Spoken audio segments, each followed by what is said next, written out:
Hey guys, welcome back to another video, and in this one I'm going to show you how to make a storage vault script.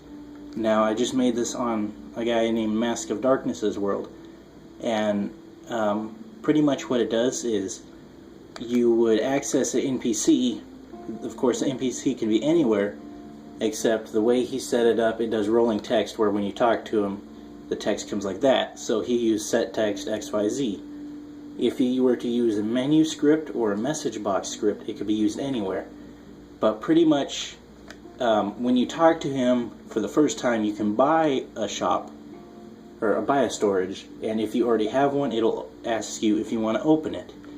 Now, you're not actually going to be able to go to your chest and open it, but you'll have all the chests outside of the map boundaries where the players can't access. And for him, it's right here, but I would personally put it like in the corner of the map or something, just out of the way.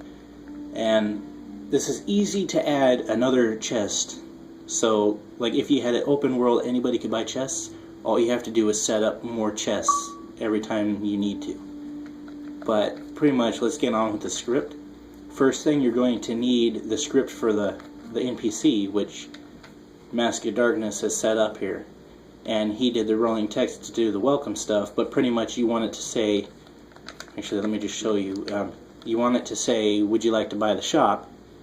And again, if you use the menu, you don't need to do the rolling text, and you could put it anywhere. The rolling text is stationary and you can only put it there. But pretty much it says, do you want to buy it for $2,000? You say yes or no. If you say no, nothing happens. If you say yes, you do need the $2,000. If not, it calls you a cheap bastard. But if you do have the 2,000 gold, so let me grab that 2,000, and you try to buy it again, that's another thing with the rolling text. It looks cool, but you gotta wait for it to finish. But after you buy it, it says, hey, storage purchased, would you like to open it? You can say yes or no. If you say yes, then it will open your chest, which for some reason that didn't run.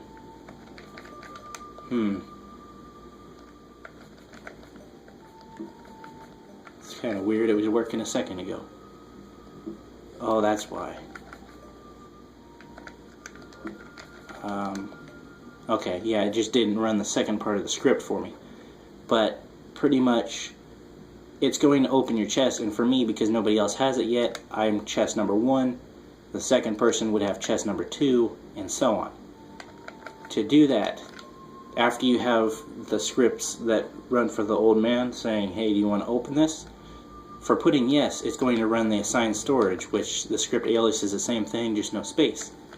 The first thing you want to do is do a shop script like normal, checking if they have enough money. This first thing checks if they've bought the storage yet, because if they have one, you don't want them to buy it again, because that will just add a lot of histories that the world doesn't need.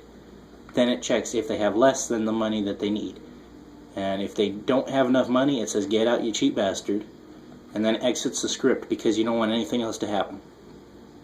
Then it also checks if they haven't bought it yet, but they have enough, gives them a history of storage saying that they bought it, takes the money, and does that menu of storage purchase. Would you like to access it? And for yes, we used script alias of open storage because that's the script that'll open the boxes. Then else if they have bought it, nothing, you're going to use end if to end from here to here. So then this becomes pretty much the start of a new script. Then it checks if the world has not sold any chests yet. It gives the world a history of having one chest, and it assigns the player chest number 1. Then it checks, okay, there's one chest sold, so it gives another history, the world is 2 chests, and the player has chest number 2 instead. And pretty much you do the whole thing until you're done with it. And to add more, you just copy else if has history. For the next one, you're going to change the 3 to a 4 because you're adding 1. Then chest number 4, you're going to change that to a 5. Whatever this chest, whatever number right here is, that's going to be the number of the chest. And the history of chests is going to be 1 less because you, again, up here you have to check if it's 0, which is false. So just remember that the history of the player is what the chest is. Then you do else nothing, because if none of that happens, nothing really happens. So You don't need it to happen. Then for the open one, it's almost the same thing. If they have history of chest something, you're opening the block at the coordinates of the first one. Because these are right next to each other, the coordinates are the same, just +1 on the Z coordinates. So if they have history of chest 2, you're opening the chest at the second slot.